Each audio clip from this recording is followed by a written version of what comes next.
So before we can run too far down the Razzlekahn rabbit hole here, whether we are working from the actual Bitfinex hack and following the cryptocurrency toward the couple, or whether we are digging deep on the OSINT side into the couple and trying to connect them to the hack itself, one thing we need to do is establish a really good baseline and find out what is in the ecosystem surrounding the hack.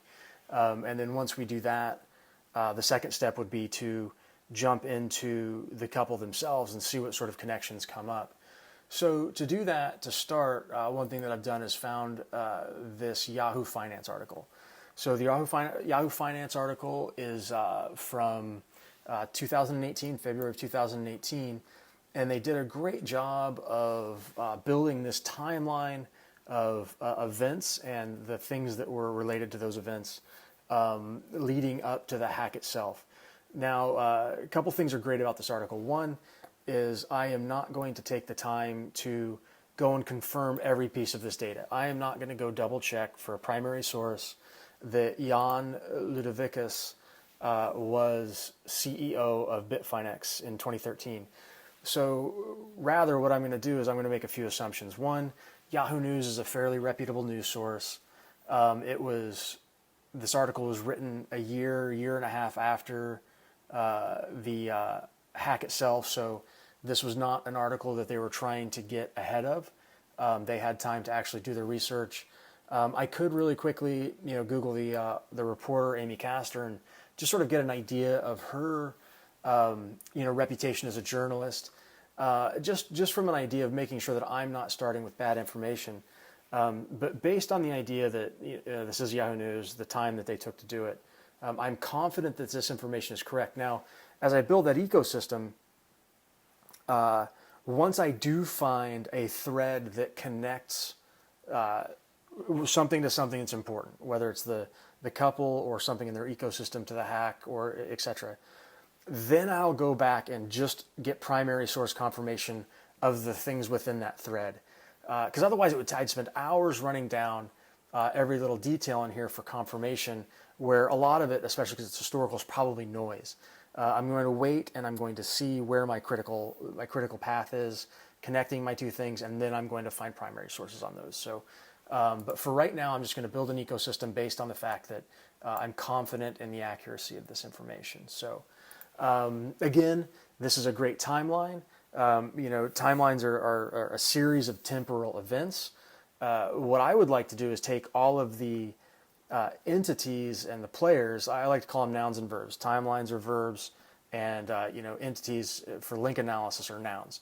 So what I want to do is I want to take all the nouns, all the people, places, and the things out of the timeline leading up to the hack, and I want to do a network analysis on them. So once I have that, I understand the ecosystem of the primary event that took place, which was the theft of the Bitcoin from Bitfinex in 2016. So to build that network analysis, I'm going to use Maltego. You see here Maltego Community Edition. It can be downloaded, installed straight in your desktop. It's free. The Community Edition is free for non-commercial use. Hopefully Maltego doesn't mind me using it here. This is not a commercial use. I'm just building this case study as sort of an actual, an educational tool for the entire community, because it's really interesting. So, and then once it's installed on your desktop, it's a little touchy to use. It takes a second to get used to the buttonology and the finickiness of it, but it is a great tool. So, just to get started, you'll want to come up here to the plus sign and just create a new graph. And a graph is basically just this blank canvas that we're going to be building the network on. So I'm going to want to save my work like always right away. So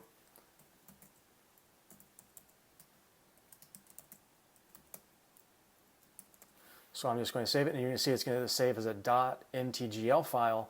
But later you can export it to PDFs. You can take screenshots of it, whatever you'd like to do.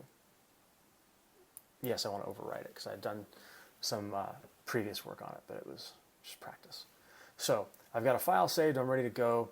So I'm going to go back to my timeline, and I'm going to start finding the nouns, the nodes that are going to go into my my graph here. So the first thing is iFinex. iFinex, the company that became The parent company of Bitfinex and Tether was founded in Hong Kong. So if I go over here to my entity palette, and entities again are just they're the entities. They're called nodes also, or again nodes, nouns. Excuse me, is just the best description of them. But you go to the entity palette, and I have a company that I want to put in here. So I'll type in company, and a nice icon for a company comes up. I just left click on it and drag it onto my canvas. It's that easy. Now, it's important to use the correct icon. So this is a company. Later, if I wanted to use Maltego to do what's called a transform, that's a completely different class, but it allows Maltego to go out and search for you. Maltego conducts searches based on the type of node you've got here, or entity. So if I go to my entity palette and type in Bitcoin, and I put a Bitcoin in here, I can put a Bitcoin address in here, and when I run a transform and Maltego conducts a search for me, it's going to conduct a different kind of search on this entity as it would on this one. So you always want to make sure that you have as correct as possible of an entity here. So again, I just want to start with my very first entity. Just double click on it and it lets you change the name, and I just paste it in there, just Command V, and then I click off of it. And then I've got iFinex. So, and they are the parent company of Bitfinex and Tether. So again, I come back up here to my entity palette. Oops, you can't see that. And I type in company. And I want to put two of them in here because I've got two subsidiary companies. Bitfinex. Then I click off of it, click on it again. So if I double click on it and the details come up, I can change it in here as well. And that's Tether. So another thing that I can do while I'm in here is I can adjust properties. I can add notes. If I want to make a note that I got that piece of information from here, or if I want to go even further, which I think I will, is actually cut and paste, Command C, Command V, the paragraph, and then this is just going to keep it from wrapping or not wrapping. And then that way I know exactly not only the source where I got this piece of information, but some small details surrounding it.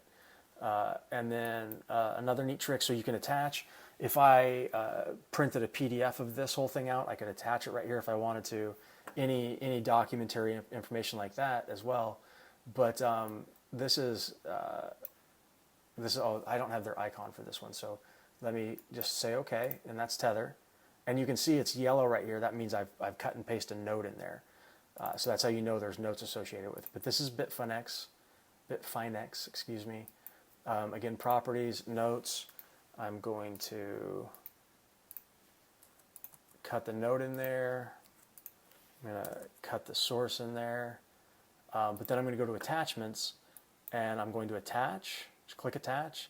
Go to the ellipses. I'm going to find the file. Now, I've previously just found a Bitfinex logo and saved it to my desktop. So there it is.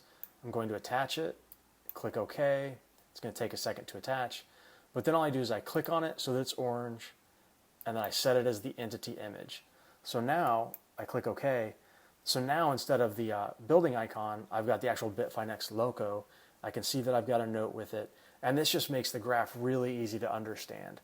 You can see down here in the corner, I've still got the company icon. That tells me that this is still an entity within Maltego that is a company, an organization, or a business. So you can go through and do that with the icons for all of these, and that makes it really convenient. So the next thing that I want to do is, because iFinex owns these two companies, I want to create a parent-child relationship. I want to draw, a line or vertices between them. And Maltego, this is one of the funny things about Maltego. So if I click on it, I hold it down, and then I click on it, and then I hold it down. See, I left click on it, and that highlights it, and that selects it. You just left click on it once. And once it's highlighted, I can left click, hold it down, and move it around. I let go of that left click. I left click off of it. But now if I want to draw an arrow, I left click and hold, so I'm not highlighting it, and then I drag the arrow down and I let it go. Now that's going to connect those two. So here, we've got a parent company. So I'm going to put parent and just click that. So now I've got this nice relationship that's very clearly the parent company going between the two. Now the annoying thing about this is if you click on this and drag this out and don't connect it to something and let go of your left click, that arrow does not let go until you attach it to something. So, and in order to get it to let go, all you have to do is hit the escape button and it gets that arrow away from you. So I want to draw another arrow to tether, so I left click on Finex and I drag it down and I let it go. And again, I say parent in the label.